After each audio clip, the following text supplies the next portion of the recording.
வணக்கம் நண்பர்களே. Social Democratic Party of India SDPI என்று அழைக்கப்படக்கூடிய ஒரு அமைப்பு மதுரையில் இப்போது புதுவிதமான ஒரு குழப்பத்தை உண்டு செய்து ஒரு அமைதியை குலைக்கும் விதமாக ஒரு காரியங்களை செய்ய ஆரம்பித்திருக்கிறார்கள். என்ன காரியம் அது? அதை பற்றி தான் விளக்கமான இந்த பதிவு. மதுரையில் Nallamani group of schools school and colleges அப்படின்னு சொன்னால் தெரியாத ஆட்களே இருக்க முடியாது. கல்வி குழுமம் அது. பள்ளிகள் நடத்துகிறார்கள், அரசு உதவி பெறும் பள்ளிகள், காலேஜ் நடத்துகிறாங்க. அந்த நல்லமணிங்கிற பேரில் கல்வி நிறுவனங்கள், காலேஜ் அண்டு ஸ்கூல் மட்டும் இல்லை, இப்போ போக்குவரத்து இருக்குது, மற்றும் பல்வேறு தொழில்கள் செஞ்சு வர்றாங்க.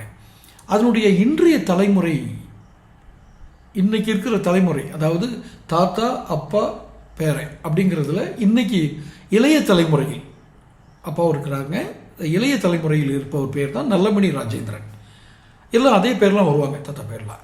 சரி, அவங்களுக்கு என்ன இப்போது அவங்க இதில் நீங்கள் இந்த பதிவில் எஸ்டிபிஐக்கும் நல்லமணி குரூப் ஆஃப் ஸ்கூல்ஸும் என்ன இப்போ நீங்கள் சொல்ல வர்றீங்க அப்படின்னு கேட்டிங்கன்னா, சமீபத்தில் மதுரையுடைய நகரங்களில், குறிப்பாக திருப்பாலை சுற்றியுள்ள இடங்களில் ஒரு போஸ்டர் ஒட்டப்பட்டிருக்கு, எஸ்டிபிஐ சார்பாக ஒட்டப்பட்டிருக்கு. என்ன, இந்த நல்லமணி ஸ்கூலில் ஆர்எஸ்எஸ் அமைப்பினுடைய பயிற்சி நடைபெற்றதாக இவர்கள் குற்றம் சாட்டி அந்த பள்ளி நிர்வாகத்தின் மீதும் அந்த பள்ளி நடத்துகிறவங்க மீதும் நடவடிக்கை எடுங்க அப்படின்னு சொல்லி ஒரு போஸ்டர் ஒட்டியிருக்காங்க. இதில் எந்த அளவுக்கு உண்மை இருக்குது? இது உண்மையிலேயே அப்படி நடத்தப்பட்டதா? அப்படி நடத்துகிறவங்க அவங்க இல்லை அப்படிங்கிறது எல்லாத்துக்கும் தெரிஞ்ச ஒரு விஷயம். அந்த பகுதியில் இருக்கவங்களுக்கும் அவங்களுக்கு தெரிஞ்சவங்களுக்கு தெரிஞ்ச விஷயம். அப்புறம் ஏன் இந்த குற்றச்சாட்டு அவங்க சாட்டுறாங்க?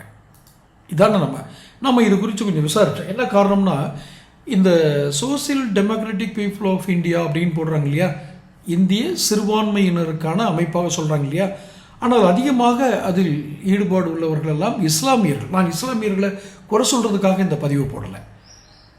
இதில் ஏதோ ஒரு நோக்கத்தோடு செயல்படுற குரூப்பாக தான் இவங்களை எஸ்டிபிஐயே பார்க்குறாங்க.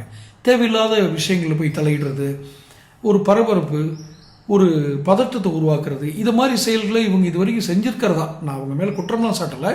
அப்படி பரபரப்பு உண்டு பண்ணுற வேலைகளை அவங்க செய்கிறாங்கன்னு தோணுது. ஏன் இப்படி தோணுது? ஆர்எஸ்எஸ் பயிற்சி நடக்குதுன்னு இவங்க சொல்கிறாங்க. என்ன ஆதாரம்? நான் அந்த பள்ளியில் இருக்கிற தாளாளர்கிட்ட கேட்டேன். மிஸ்டர் நல்லமணி ராஜேந்திரன், செல்லான்னு அவரை கூப்பிடுவாங்க. அந்த நல்லமணி ராஜேந்திரன் சொல்கிறவர்கிட்ட நான் கேட்டேன், என்ன நடக்குது, ஏன் இப்படி ஒரு போஸ்டர்லாம் ஒட்டியிருக்காங்க எஸ்டிபிஐலேருந்து, அவங்க தலையிடுற அளவுக்கு இங்கே எதுவும் ஆர்எஸ்எஸ்னுடைய கேம்ப் நடந்துச்சா அப்படின்னு. இல்லை, அவங்க அதை என்ன சொன்னாங்க அப்படின்னா, எங்கள் பள்ளியில் இதுக்கு முன்னாடி ஒரு சின்ன குறிப்பு. இந்த நல்லமணி இப்போ இருக்கிற இந்த பள்ளியோட தாளாளராக இருக்கார் இல்லையா, அந்த இளைய தலைமுறை, அந்த மிஸ்டர் நல்லமணி ஒரு பெரிய ஸ்போர்ட்ஸ்மேன். அவர் நான் அறிந்த வரையில் ஒரு பெஸ்ட் கிரிக்கெட்டர். ஸ்போர்ட்ஸுக்கு நிறைய அவர் ஊக்குவிப்பார். இன்னும் சொல்ல போகிறதா, டிவிஎஸ் குழுமத்திலேருந்து போட்டிகள்லாம் அந்த பயிற்சி பெறக்கூடிய அணிக்கு தேர்வு செய்யக்கூடிய நபர்களில் இவர் ஒருத்தராக இருப்பார். இவருடைய ஸ்கூலில் தான் அந்த கிரிக்கெட் போட்டியெல்லாம் நடக்கும். கிரிக்கெட்டுக்கு தேவையான அந்த டீமுக்கு தேவையான நபர்களை தேர்ந்தெடுப்பாங்க. இந்த மாதிரி இதுக்கெல்லாம் இலவசமாகவே தன்னுடைய மைதானத்தை கொடுப்பார். அவர் இதில் நிறைய விளையாட்டு போட்டிகளுக்கு மிகச்சிறந்த ஒரு ஆதரவு கொடுக்குறவர் தான் மிஸ்டர் நல்லமணி. இப்போ இவர் மைதானத்தில், இவருடைய பள்ளி மைதானத்தில் ஆர்எஸ்எஸ் உடைய பயிற்சி நடக்குது அப்படின்னு சொல்கிறது எந்த அளவுக்கு சரியாக இருக்கும்னு நமக்கு தெரியாது. ஆனால் அவரிடம் நாம் தெரியாதுன்னா அப்படி நடக்க வாய்ப்பு இல்லைன்னு அர்த்தம். அப்படியே ஒருவேளை அவருடைய பள்ளி வளாகத்தில் நடக்கலை, அதை நான் பின்னாடி விசாரிக்கும் போது தெரிஞ்சது, அதை பற்றி சொல்கிறேன். ஆனால் அப்படியே அந்த பள்ளி வளாகத்தில் ஒரு ஆர்எஸ்எஸ்னுடைய பயிற்சி வகுப்பு நடந்திருந்தால் அது ஒன்றும் தடை செய்யப்பட்ட இயக்கம் இல்லை. சரி, ஏன் இவர் மேல் இந்த குற்றச்சாட்டு சாட்டுறாங்க? அதுக்கும் ஒரு பின்னணி காரணங்கள் இருக்குது, அதையும் நான் சொல்கிறேன்.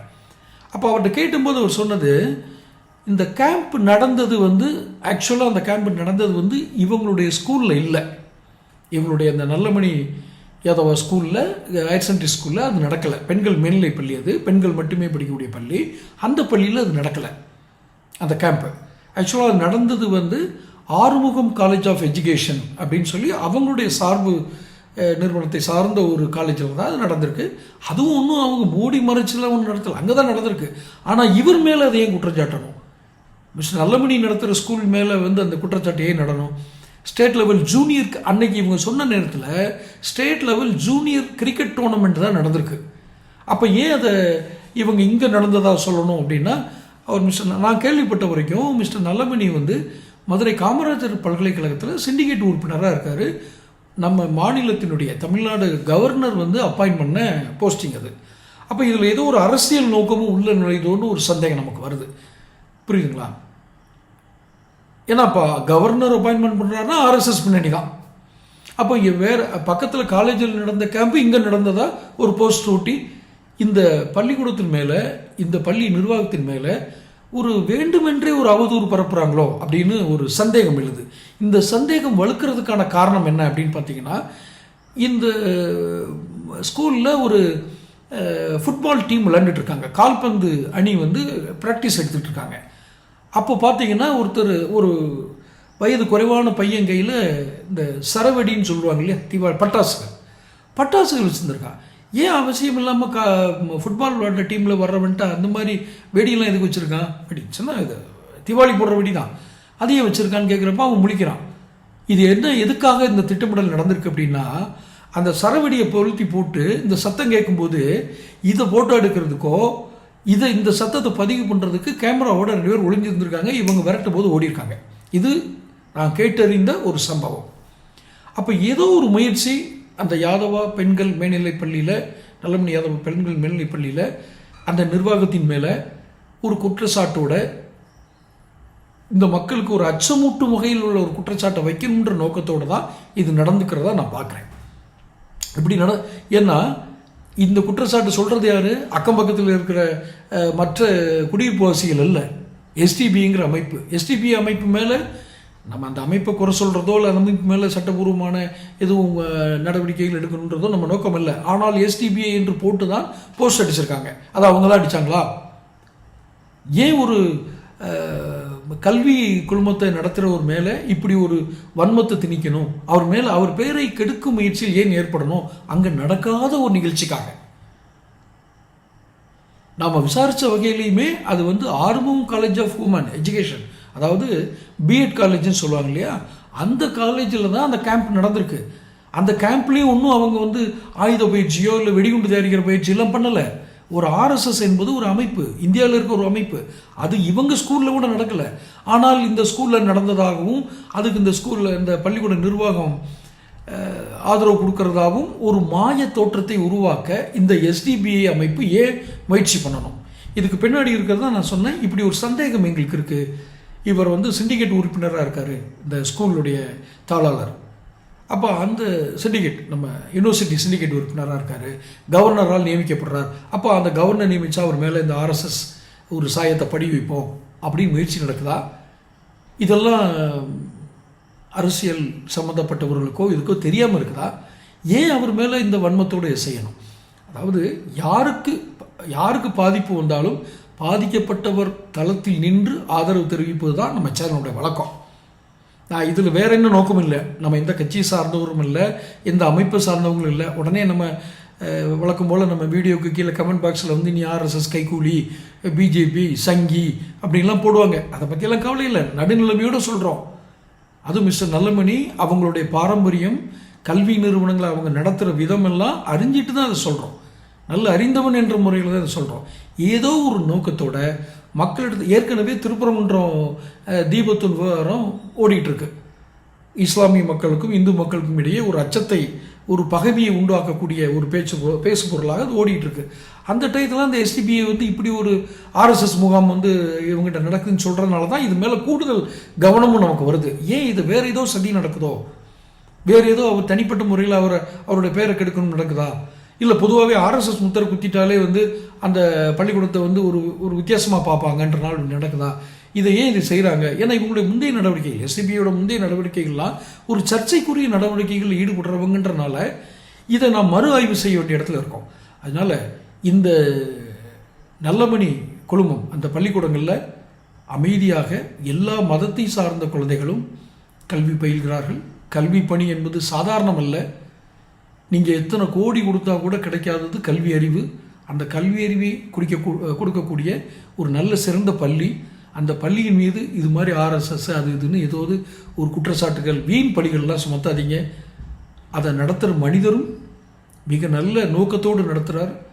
விளையாட்டு வீரர்களை உருவாக்குகிறார். குறிப்பாக தமிழக அரசினுடைய விளையாட்டுத்துறை அமைச்சராக இருக்கக்கூடிய உதயநிதி ஸ்டாலின் இதை புரிஞ்சுக்கணும். தனிப்பட்ட முறையில் விளையாட்டு போட்டிகளை ஊக்குவிக்கிறார். யார்? தாளாளர் நல்லமணி அவர்கள். நானே அதை பர்சனலாக பார்த்துருக்கேன். அவரும் ஒரு விளையாட்டு வீரர், கிரிக்கெட்டர். அவர் கிரிக்கெட் டோர்னமெண்ட்னு அவ்வளோ ஆர்வமாக இது பண்ணி கொடுப்பாரு.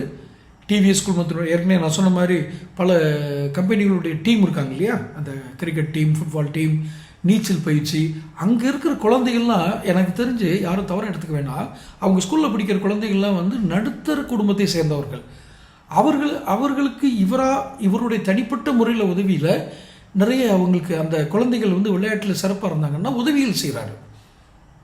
குறிப்பாக நீச்சல் பயிற்சி, தடகள பயிற்சி, இதுக்கெல்லாம் வந்து இவரால் முடிஞ்ச உதவி பண்ணுறாரு. அது ஒரு அரசு உதவி பெறும் பள்ளி. அரசாங்கம் கொடுக்கக்கூடிய சலுகைகளும் அரசாங்கம் கொடுக்கக்கூடிய ஆதரவும் தவிர்த்து இவரும் செய்கிறவர். இப்படிப்பட்ட ஒரு நிறுவனத்தின் மேலே, இந்த பள்ளிக்கூடத்தின் மேலே ஏன் இப்படி ஒரு குற்றச்சாட்டை சாட்டுறாங்கன்னா, எங்கேயோ ஒரு நோக்கம் இருக்கிறது. ஏதோ ஒரு நோக்கத்தோடு ஒரு குழு தயாராகி வருகிறது. தங்களை அறியாமல் கூட எஸ்டிபிஐ வந்து தவறான யூகங்கள், தவறான செய்திகளின் அடிப்படையில் கூட செஞ்சிருக்கலாம். திருத்திக் கொள்ள வேண்டும் என்பதுதான் நம்ம நோக்கம். யாரையும் பழி சொல்லணும், யாரையும் குற்றஞ்சாட்டிடணும் நோக்கம் இல்லை. ஏற்கனவே மதுரை வந்து ஒரு அச்சத்தோடு பார்த்துக்கிட்டு இருக்காங்க. திருப்பூர்ன்ற விஷயத்தை மேலும் மேலும் அச்சத்தை ஊக்கப்படுத்தக்கூடிய அல்லது அச்சத்தை உண்டு பண்ணக்கூடிய விஷயங்களை தவிர்க்க வேண்டும். மதுரை ஒரு அமைதியான நகரமாக, கோயில் நகரம் அப்படி இருக்க வேண்டும் என்ற நோக்கத்தில் தான் இந்த பதிவு போடுறோம். சம்பந்தப்பட்டவங்க தவறுகள் இருந்தால் திருத்திக் கொள்ளட்டும், இல்லை அவங்களுடைய நல்ல நோக்கங்களை பின்னால் கமெண்ட் பாக்ஸில் போடலாம். தொடர்ந்து பேசுவோம். சேனல் சப்ஸ்கிரைப் பண்ணிக்கங்க. நன்றி.